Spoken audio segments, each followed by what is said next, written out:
내가 이런 말을 쓰는 것은 여러분을 부끄럽게 하려는 것이 아니라 나의 사랑하는 자녀들 같이 훈계하려는 것입니다. 그리스도 안에서 여러분에게는 1만 명의 스승이 있을지 몰라도 아버지는 여럿이 있을 수 없습니다. 그리스도 예수 안에서 복음으로 내가 여러분을 낳았습니다. 그러므로 나는 여러분에게 권합니다.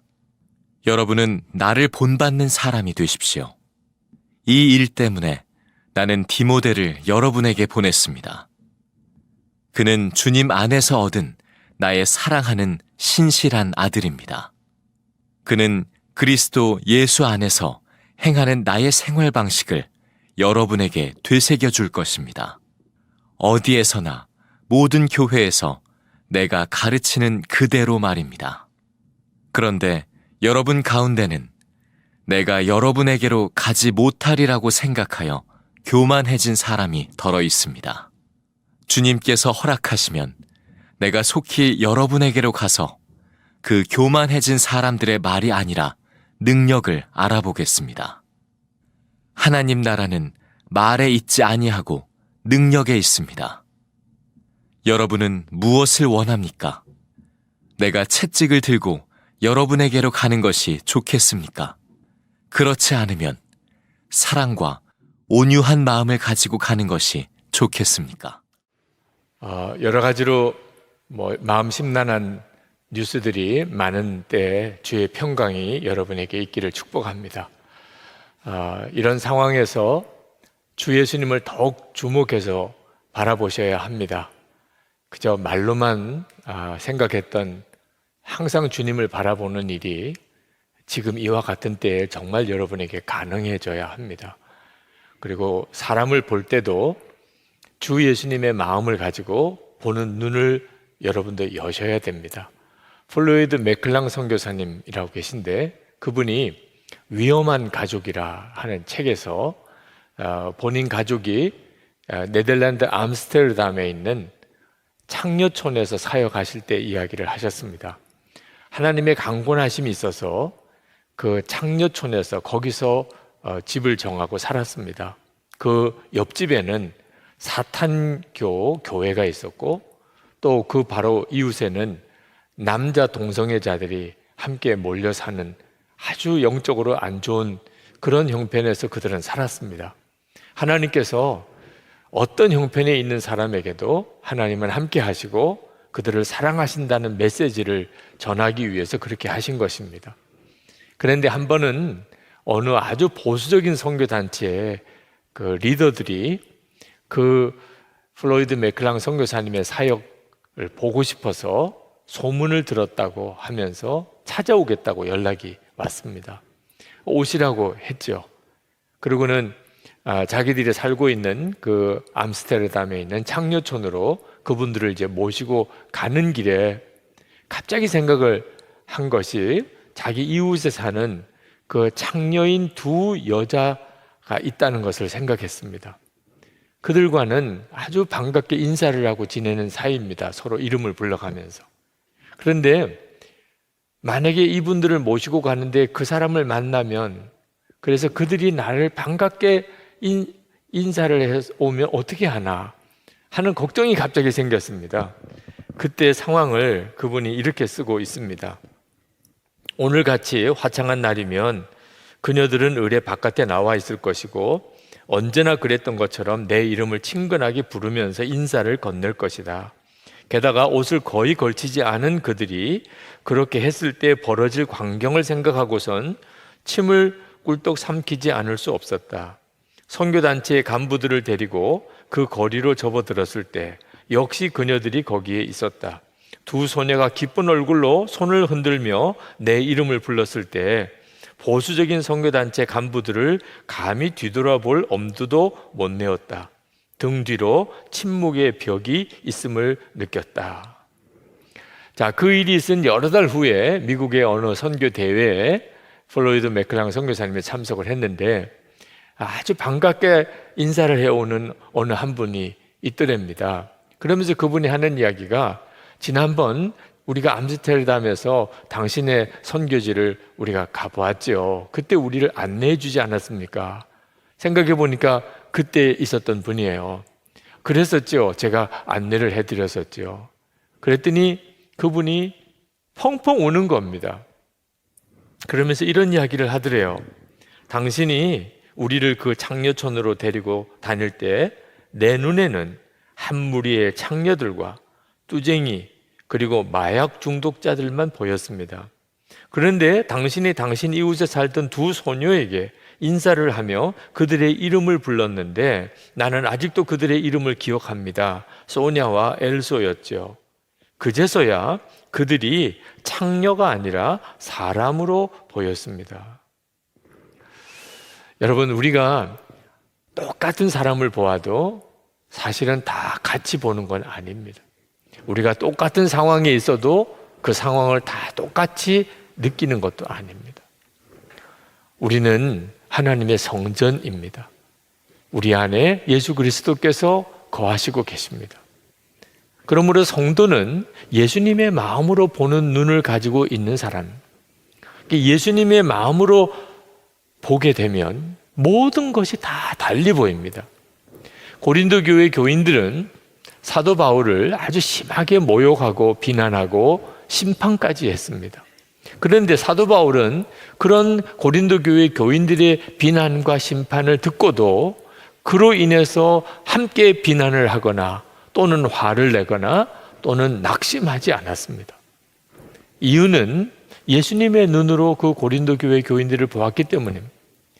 사도 바울은 자기는 아버지의 마음을 가지고 있다고 이야기했습니다.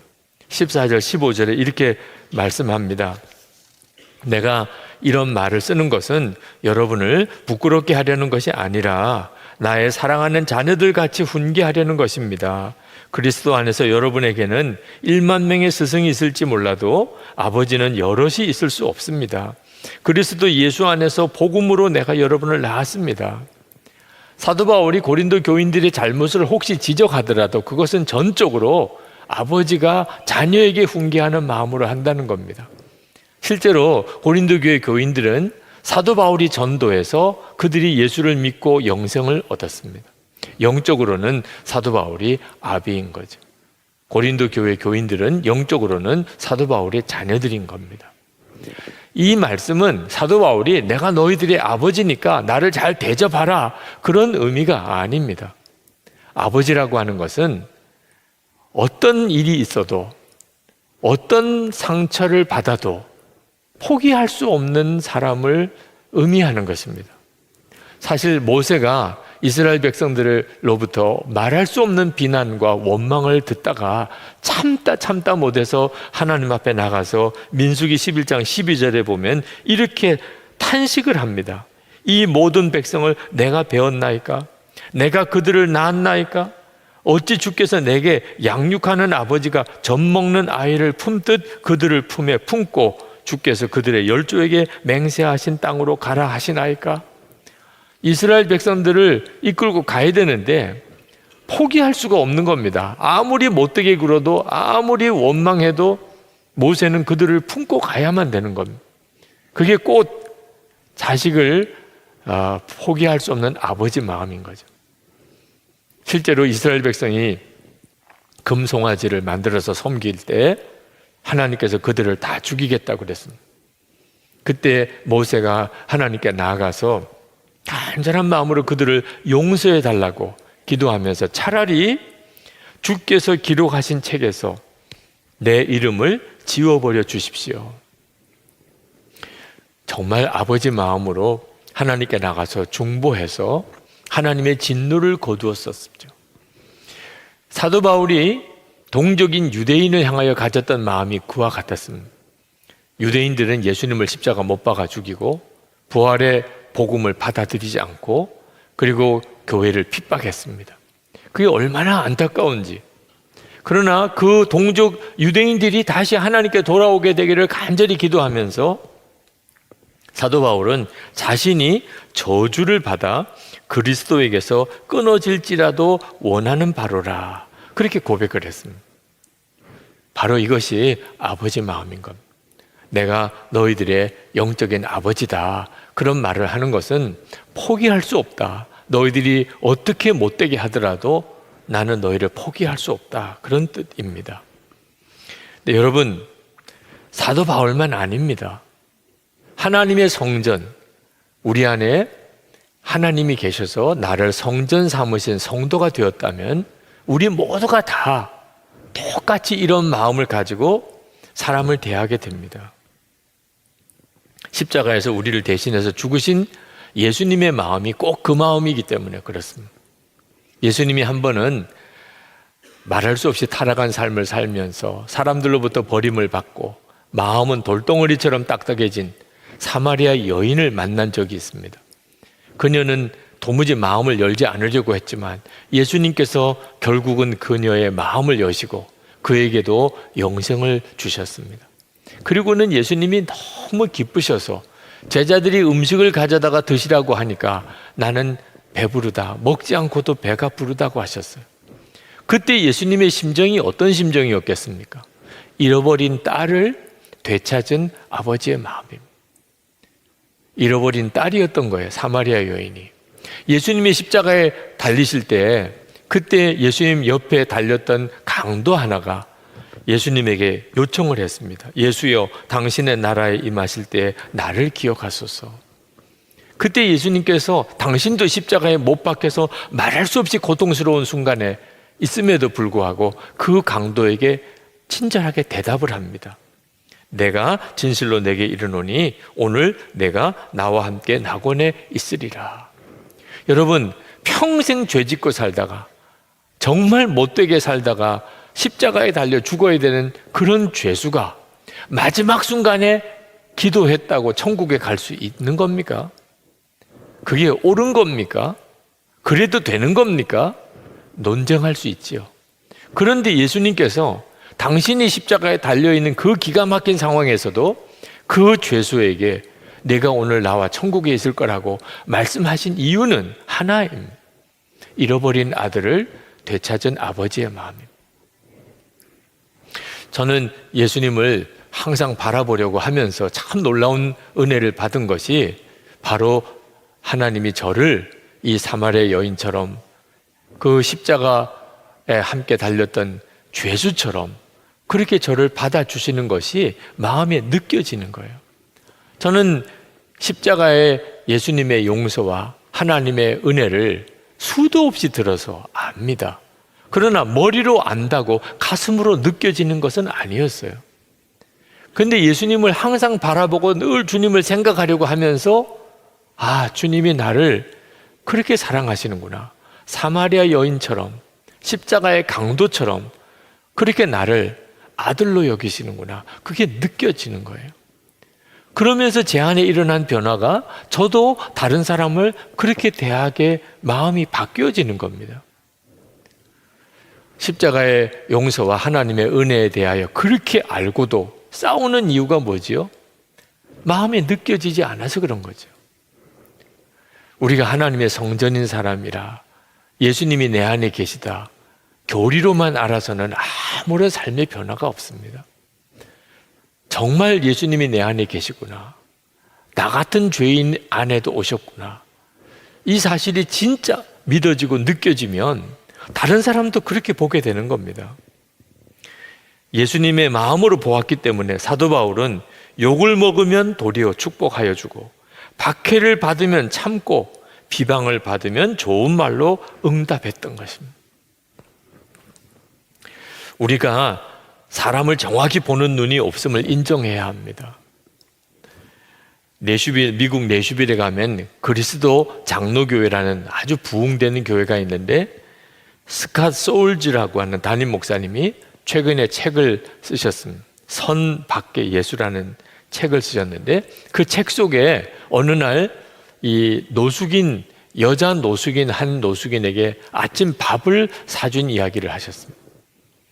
그분이 뉴욕에서 목회하실 때 늘 지나가던 베이글 빵집이 있었는데 그 앞에 어느 여자 노숙인이 자기를 붙잡고 아침 밥을 좀 사달라고 부탁을 하더래요. 그래서 그렇게 하시자고 제가 사드리겠다고 그랬는데 그분이 하는 이야기가 베이글은 말고 계란 샐러드를 좀 사주십시오. 그렇게 부탁을 하더래요. 그래서 그분을 보면서 웃으면서 아 그러세요 이렇게 대답은 했지만 마음은 아주 불쾌하더라고요. 아니 지금 구걸해서 먹는 사람 입장에서 무슨 메뉴를 택할 그런 처지냐. 아니 베이글 사주면 베이글 먹는 거고 계란 샐러드 사주면 계란 샐러드 먹는 거지 뭘 이거 사달라고 말을 하느냐. 그런 느낌이 들더라는 거죠. 베이글은 하나가 57센트고 계란 샐러드는 6달러입니다. 돈이 없어서 그런 게 아니고 그 자세가 너무 틀렸다 이런 생각이 들더라는 거죠. 그러나 그냥 요구하는 대로 계란 샐러드를 사다가 주었대요. 그랬더니 그가 그 샐러드를 받아들고는 너무 미안해 하면서 이런 이야기를 하더랍니다. 너무 미안합니다. 제가 주제넘게 이런 계란 샐러드를 사달라고 요청한 것은 제가 이에 염증이 심해서 그 베이글을 도무지 씹어 먹을 수가 없는 형편입니다. 하도 배가 고픈데 좀 부드러운 음식을 먹고 싶어서 부탁을 드렸습니다. 그 말을 듣고 너무 놀랐다는 거예요. 만약에 내가 그 이야기를 듣고 얼굴에 아주 불쾌한 안색을 내비쳤다면 그에게 얼마나 내가 마음 아프게 했을까. 겉으로는 웃었지만 속으로는 그 여자를 아주 빈정거리고 아주 불쾌하게 대했던 것이 너무 마음이 괴롭더라고 하는 그런 내용을 쓰셨어요. 우리가 어떻게 사람의 형편을 다 알겠어요? 우리가 어떤 환경에 무슨 일이 있는지를 어떻게 우리가 다 정확하게 알 수 있어요? 그래서 우리는 항상 모든 상황에서 주님을 바라보고 주님의 마음을 구해야 합니다. 주님의 마음으로 보게 해주십시오. 사도 바울은 고린도 교인들에게 자기를 본받으라는 어떻게 생각하면 아주 교만한 말씀을 하셨습니다. 16절에 그러므로 나는 여러분에게 권합니다. 여러분은 나를 본받는 사람이 되십시오. 어떻게 사람이 그렇게까지 교만하게 말할 수 있을까요? 근데 이 말은 사도 바울이 내가 항상 주님의 마음을 품고 모든 것을 보고 판단하려고 하는 것처럼 여러분들도 항상 주님을 바라보고 주님의 마음을 품고 모든 것을 보십시오. 그런 의미인 거예요. 사도 바울이 그 일에 대한 예를 들기를 디모데를 예를 듭니다. 디모데에게 고린도 교회 편지를 가져가서 전하게 했던 모양입니다. 그런데 그 디모데가 누구냐 하면 고린도 교인처럼 사도 바울이 복음을 전해서 구원받은 영적인 아들이었습니다. 그런데 그 디모데를 고린도 교회 교인들에게 이렇게 소개를 합니다. 17절에 그는 그리스도 예수 안에서 행하는 나의 생활 방식을 여러분에게 되새겨 줄 것입니다. 어디에서나 모든 교회에서 내가 가르치는 그대로 말입니다. 다시 말하면 고린도 교인들이 볼 때 디모데를 보면 꼭 사도 바울을 보는 것 같을 것이다. 그런 뜻입니다. 내가 어디서나 가르쳤지 않습니까? 내가 어디서나 그렇게 살지 않았습니까? 그리스도 예수 안에서 행하는 나의 생활 방식을 디모데도 그대로 가지고 있습니다. 그래서 디모데 보면 나 보는 것 같을 것입니다. 그게 제자인 거죠. 그런데 디모데는 사도 바울이 낳은 영적인 아들이고 사도 바울의 제자, 사도 바울 사는 대로 사는 사람이었습니다. 그렇지만 엄밀히 말하면 예수님의 제자입니다. 사도 바울이 살았던 게 뭡니까? 그리스도 예수 안에서 행하는 생활 방식이라고 그랬어요. 그대로 살았다는 겁니다. 그러니까 디모데를 누가 보면 예수님 보는 것 같았다는 거예요. 예수님 안에서 사는 사람이라는 거예요. 누구든지 사도 바울을 보면 예수님 보는 것 같았습니다. 이제는 내가 사는 것 아니요 내 안에 그리스도께서 사시는 것이다. 사도 바울이 이 말씀을 한 것은 고린도 교회 교인들 여러분도 디모데 같이 그렇게 될 수 있습니다. 그 말은 지금 저에게나 설교하는 저에게나 여러분 모두에게 지금 영상으로 이 설교를 듣는 모든 사람에게 동일하게 적용되는 것입니다. 우리는 하나님의 성전입니다. 우리 안에 예수님이 정말 거하시는 것을 우리가 진짜 믿고 주님을 계속 바라보고 산다면 누구나 우리를 보면 그리스도 예수 안에서 행하는 사람의 모습을 보게 되는 것입니다. 그게 예수님의 마음으로 모든 것을 보는 사람이라는 뜻입니다. 우리가 정말 하나님의 성전인 사람인지는 공동체 안에 시험이 생기면 금방 드러나게 됩니다. 19절 20절에 주님께서 허락하시면 내가 속히 여러분에게로 가서 그 교만해진 사람들의 말이 아니라 능력을 알아보겠습니다. 하나님의 나라는 말에 있지 아니하고 능력에 있습니다. 사도 바울이 고린도 교회를 이제 다시 방문하면 그 고린도 교회 지도자들의 말을 들을 게 아니고 능력을 보겠다는 거예요. 그때 그 능력이 뭡니까? 예수 그리스도를 볼 수 있는가 하는 거예요. 그 사람을 보면 예수님 보는 것 같은가? 여러분, 지금도 우리가 어떤 지도자들을 따라갈 때 잘 분별해야 합니다. 그 사람의 말을 듣는 게 아니고 그 사람을 보면 예수님을 보는 것 같은가? 하나님의 성전인 사람인가?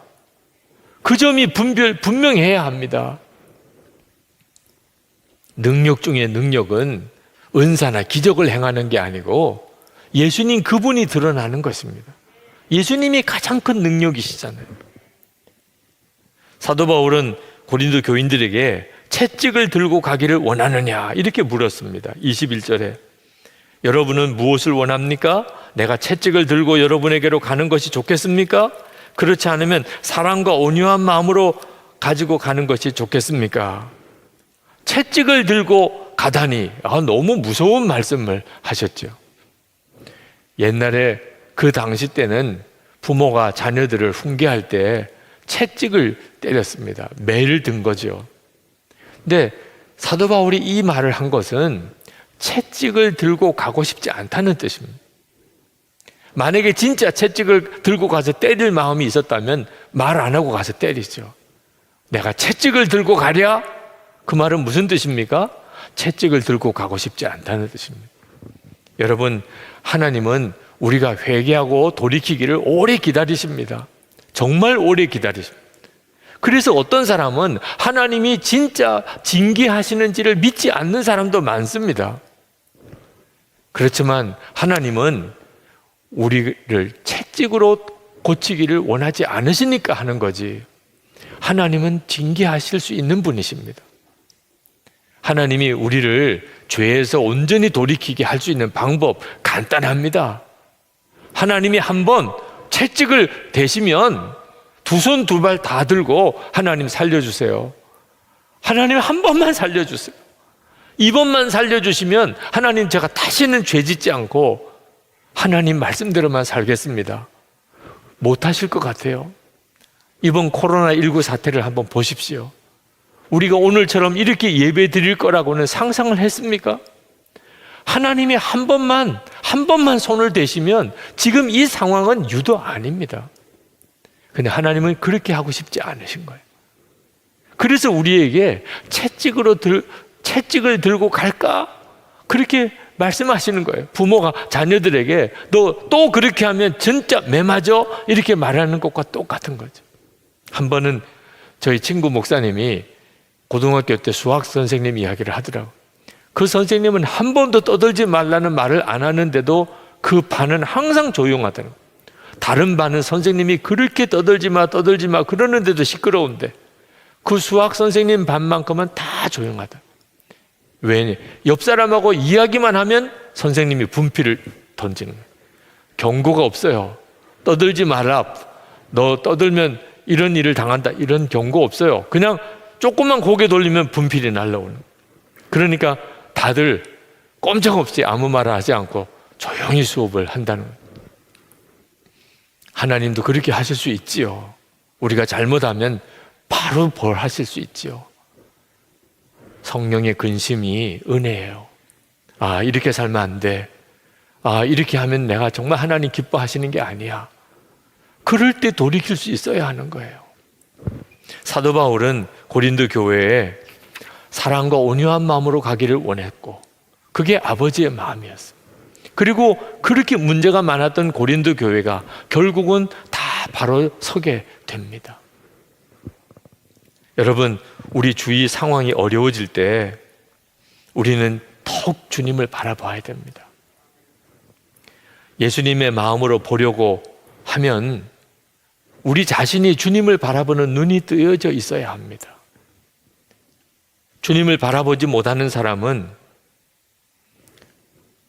이런 지금과 같은 상황이 벌어질 때 모이기가 힘들고 예배드리기도 힘들고 기도 함께 하기도 힘들 때 그때는 영적으로 다 무너집니다. 우리가 예수 동행 일기를 쓰면서 매일 주님을 바라보는 일을 꾸준히 해야 되는 이유, 이런 상황이 올 수 있기 때문입니다. 주님과 나 사이에 진짜 영적인 관계가 친밀하지 않은 사람은 목사님이 있어야 되고 옆에 교인이 있어야 되고 예배드리는 예배당이 있어야 되고, 이런 사람들은 함께 모일 수 없는 상황이 오면 어떻게 믿음을 지킵니까? 여러분, 지금과 같은 상황에 주님과 동행하는 생활, 그 훈련 진짜 철저히 해야 합니다. 그리고 나눈 방에서 교제해야 합니다. 모여서 교제할 수는 없지만 나눈 방에서 서로 교제하고 믿음을 서로 붙들어 줄 수 있습니다.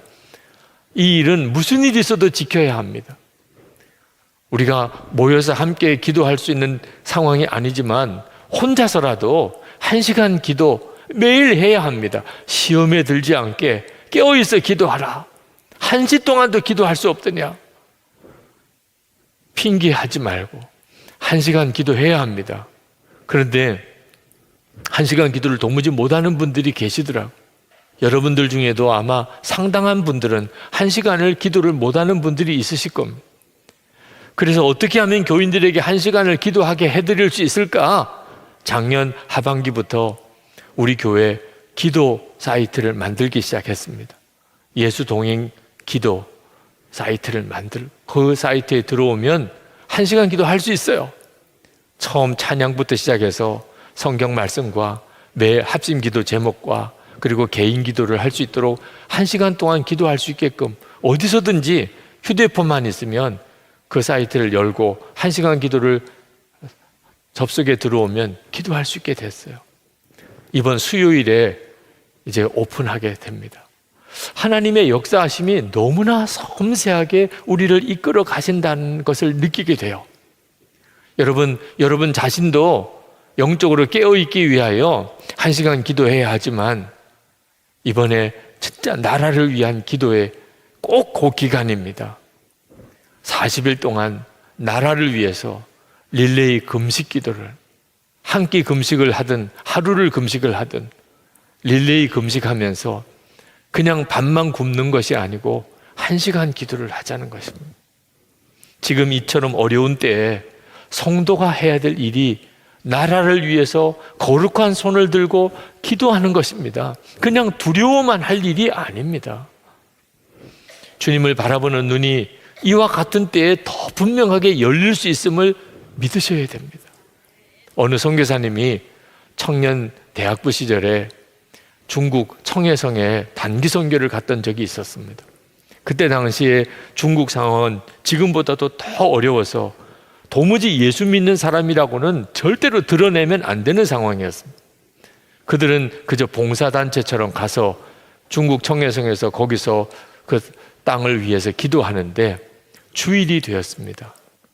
자, 드러내고 예배 드릴 수는 없는 상황이고, 그렇다고 주일에 예배를 안 드릴 수도 없고, 그 리더들이 결정하기를 우리 주일 새벽에 해가 뜨기 전에 은밀하게 조용히 일어나서 한 방에 모이기로 했습니다. 거기서 예배를 드리기로. 예배를 인도하는데 찬송 시간에 찬송을 부를 수가 없는 겁니다. 그래서 찬송 인도자가 우리 이 시간에 침묵으로 소리, 입 모양만으로 찬송을 부릅시다. 그때 부른 찬송이 만입이 내게 있으면 그 입다 가지고 내 구주 대신 은총을 늘 찬송하겠네. 그 찬송을 소리내지 못하고 입으로만 그 찬송을 부르는데 속에서 너무나 뜨거운 것이 밀려오면서 흐느끼기 시작을 했습니다. 다 울었습니다. 참 기가 막히죠. 소리 내어서 찬송 못 부르는 그 상황 속에서 예배의 기름 부음이 이만큼 성령의 역사하심을 체험한 거예요. 모두가 다 그 단기 선교 갔던 모든 사람이 다 이렇게 많은 사람들이 모여서 마음껏 소리 불러 찬송할 때 경험해 보지 못했던 주님의 강력한 임재를 거기서 경험을 했다는 거예요. 그리고 이분이 선교사로 헌신하게 됩니다. 주님은 진짜 살아계시구나. 정말 우리의 예배를 받으시는구나. 여러분, 그 소리 내어서 찬송하지 못하던 그날 주님이 그 순간에 임하셨겠습니까? 늘 같이 계셨죠. 그런데 그 순간에 눈이 뜨인 것뿐이죠. 지금도 마찬가지입니다. 오늘도 이렇게 다 모여서 예배할 수 없는 그런 상황 속에 있는 지금 이때 영상으로 지금 이 예배를 드려서 혼자 지금 집에서 사무실에서 예배 드리시는 분들, 여러분 눈이 열리셔야 합니다. 주님은 지금도 우리와 함께 계십니다. 지금 이 어려운 때에 더 주님을 바라보는 눈이 뜨일 수 있습니다. 우리가 진짜 주님을 바라보고 예수님의 마음으로 볼 수 있는 사람이 된다면 가정이든 교회든 일터든 어떤 공동체든지 우리는 살려낼 수 있습니다. 어떤 어려움보다도 우리 주님은 더 크신 분이십니다. 여러분 안에 함께 계시는 주님을 주목하시고 주님의 마음으로 이 어려운 때를 여러분이 능력 있게 살아가시고 다른 사람들을 주님의 눈으로 보실 수 있게 되기를 바랍니다. 나라 위에서 거룩한 손을 들고 기도하는 기도의 사명자들이 다 되시기를 축원합니다.